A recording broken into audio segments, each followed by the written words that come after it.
I had a genuine appreciation for the chairs made of Orenburg down slots created by a talented Japanese designer and architect.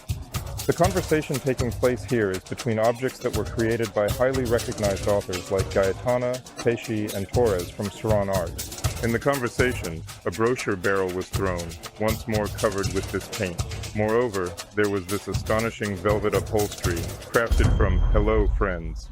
We're in Brussels with you today, and there'll be a review of a very unusual exhibition. I've never reviewed this expo. I have never conducted a review of such an exhibition. This is regarding collectible design.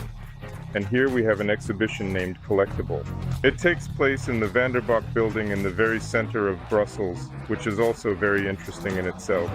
And this building has 4 floors, where galleries of this very collectible design are presented. So get comfy, and today let's try to figure out, first of all, what is a collectible design, why it needs to be collected, and whether it is worth collecting it. Right in the raid code, we are immediately greeted by 2 compositions from the Statica series by the well-known designer Friedrich Molenschach, with whom we have encountered at the Carpenter Workshop Gallery. These compositions showcase the unique blend of art and functionality that defines collectible design. The intricate details and craftsmanship of Molenschach's work make it highly desirable for collectors.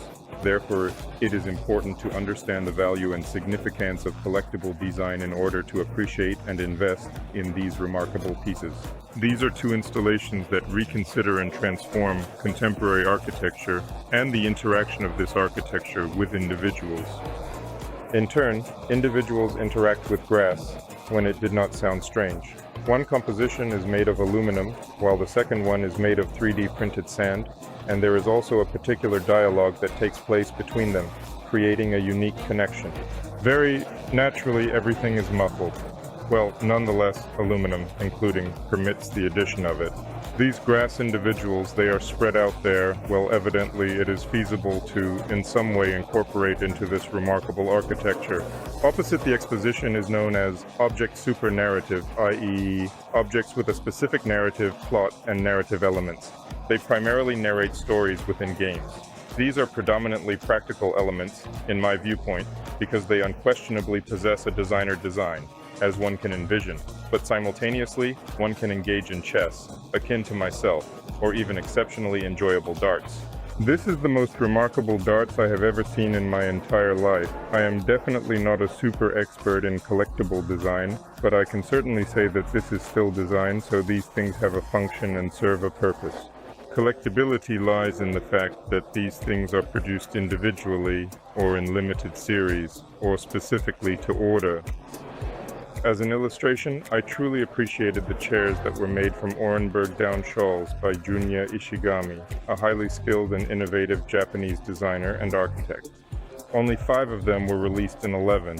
Here you can see 3. Well, apparently the other 2 have already been bought, and these can also be purchased. Like the light bulbs, well really they do remind me of Martin Bass's collection of glue. However, nonetheless, it appears to be quite expressive. What other things appear good, in my perspective, are furniture pieces and a table that is made of aluminum. The concept here is to transform a metal table into the appearance of a wooden table. Well, I mean, in terms of working on the texture, in terms of lines and so on. I don't understand why, but as an idea, probably. Also quite interesting, a lot of wooden things, frequently only a few crafts made from scraps. Frequently, it is often mentioned that a certain province is involved in terms of the fact that it is a specific local tree, which is extracted in a responsible manner and so on and so forth. Well, and a tree in a broad sense, that is not only boards but also sawdust are utilized. Somehow they are drawn, and a very unusual shelf is obtained. The computer grid and the table are very cool. It has a quite expressive base, and the tabletop is also made of composite, that is, there are shavings mixed with some substance, resulting in a very interesting pattern and a very interesting posture. However, this is solely focused on an artificial design. Design achieved through the utilization of craft practices or the use of materials that have been recycled. In addition, there are also brand new items, luxurious items. This collection is excellent, executed in a super trendy color that is currently in vogue, She is commonly known by that name. Oxidized rust or red apsid are alternative terms used to describe her. Here you can practice the art of translation, explore highly flexible forms, and delve into the realm of captivating interest. They are irregular, uneven, very smooth. They are, again, borrowed from architecture of the 70s. Well, actually, the color is also taken from the 70s. Well, these are incredibly cool things, genuinely expensive things. This is both high gloss lacquer and brushed oak, once again, coated with this paint, which adds a beautiful finish. And this is an extraordinary upholstery. This, my dear friends, is velvet made from the finest mackerel fish. Mackerel is an exceedingly valuable breed, in my perspective, GOST. Therefore, in this case, wool from, well, essentially lambs or kids is utilized to create this fabric. So it's super soft, but at the same time very interesting in terms of tactile sensations fabric. And unlike regular velvets, there is none of this. The effect of color change depending on how you iron it in one direction or the other is absent, meaning it always looks great even after you sit on it. No fingerprints remain, and the pile height is as much as 4 millimeters, which is also quite amazing for velvet. Of course, when we talk about the function of this design, this function is often nominal and serves more as an aesthetic feature rather than a practical one. This is comparable to a chair or a sofa or a chair or a table, but it is undeniably uncomfortable in terms of its utility and functionality. Different materials are used, so you won't often come across such a choice. Here, absolutely everything, and the most mysterious, sometimes even combinations. The simplest thing is a tree with metal with wood. This is a bunch of ceramics, a bunch of some manual practices. There is a great amount of metal, a great amount of glass, a great amount of fabrics and textiles in all of its manifestations. There are numerous distinctive uncommon woodworks, but apart from that, it is also made of concrete. For example, here I saw the armchairs again from the lady graduate of the Dukovnskaya Design Academy, which we saw at the exhibition of graduates' works during the Dutch Design Week. Additionally, there are chairs made of cardboard by the well-known Russian designer Vadim Kyberdin. Here is an incredibly fascinating project known as Taburetki Taruara that is worth exploring. And this project is already a whopping 20 years old. And in fact, there are 20 different stools from different regions, respectively, made using local practices, but most importantly, local materials. Certain things appear naturally like handicrafts, certain things appear rather exquisite, and there is a very delicate work with the material, and often the materials themselves are super luxurious. Well, naturally, the skin is prepared to no longer surprise anyone, and straw marquetry is an innovative addition, and it looks genuinely cool and impressive. Well, just luxury.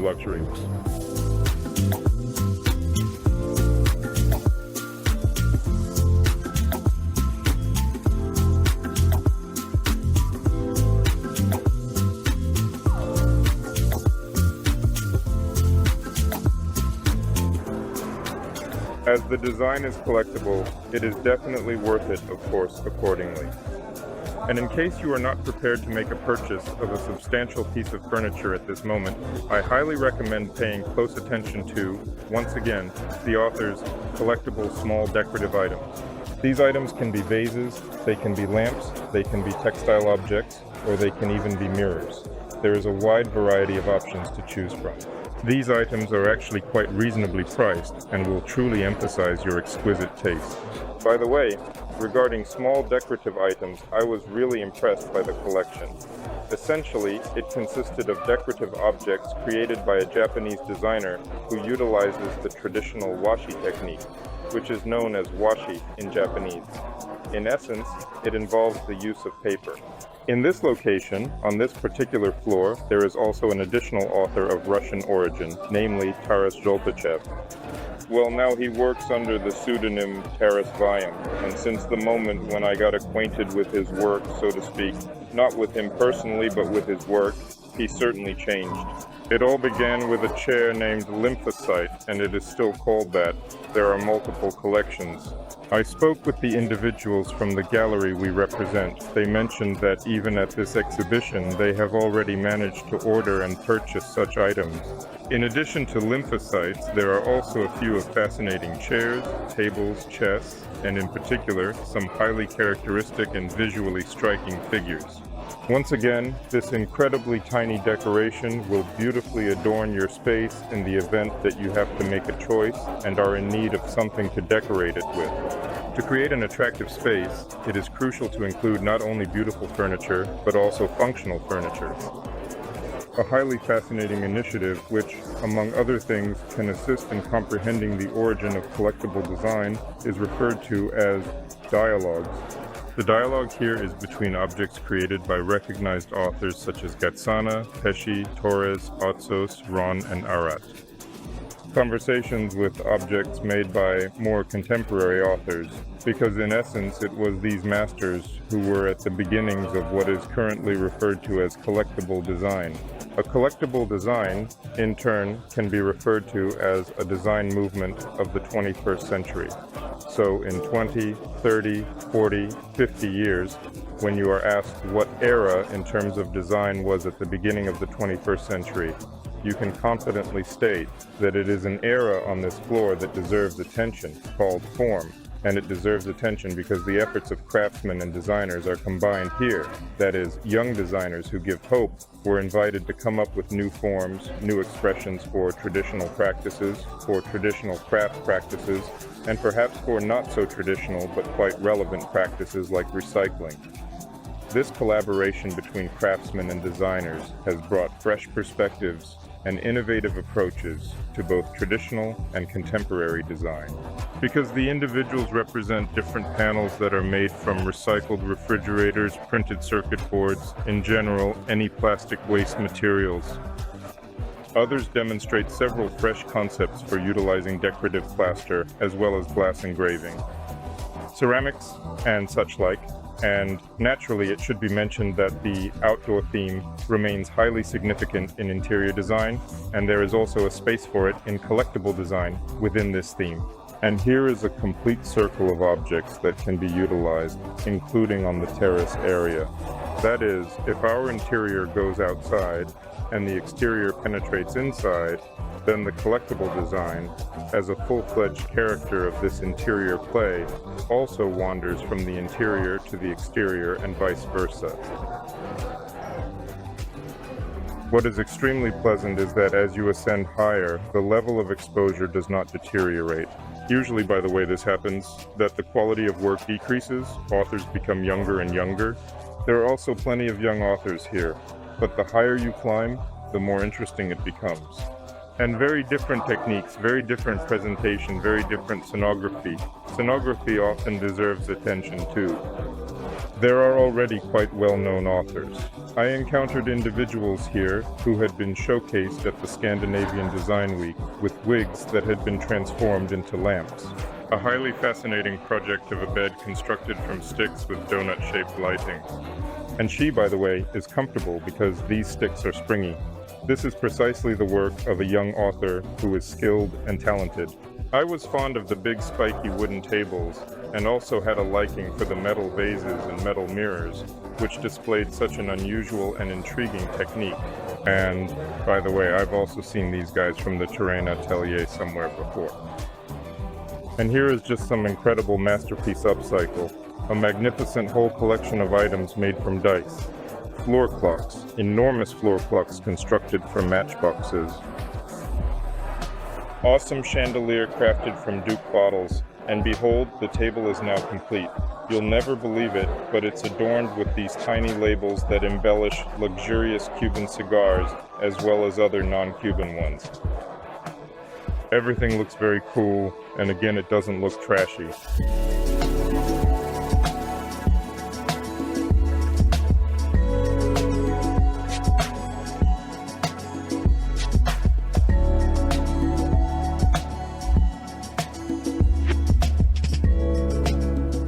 Well, buddies, I have to say I really liked it.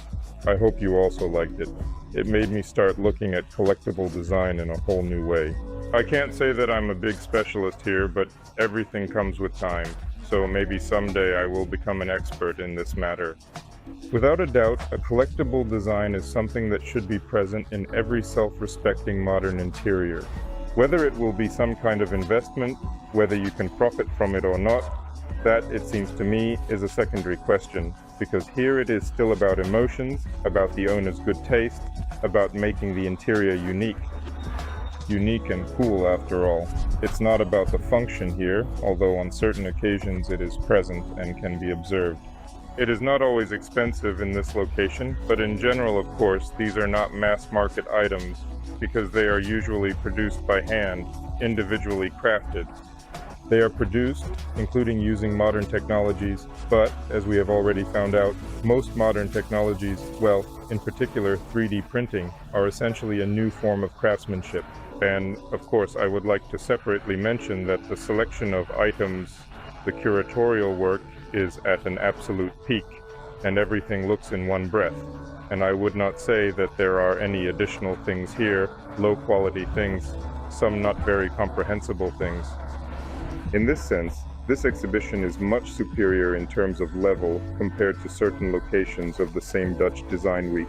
To make a comparison, I will leave a link in the description. Make sure to check it out and inform me of your thoughts. Additionally, please share this video with your friends in order to enable more individuals to learn about collectible design, and naturally, subscribe to avoid missing the upcoming video, as it will be equally fascinating for the time being.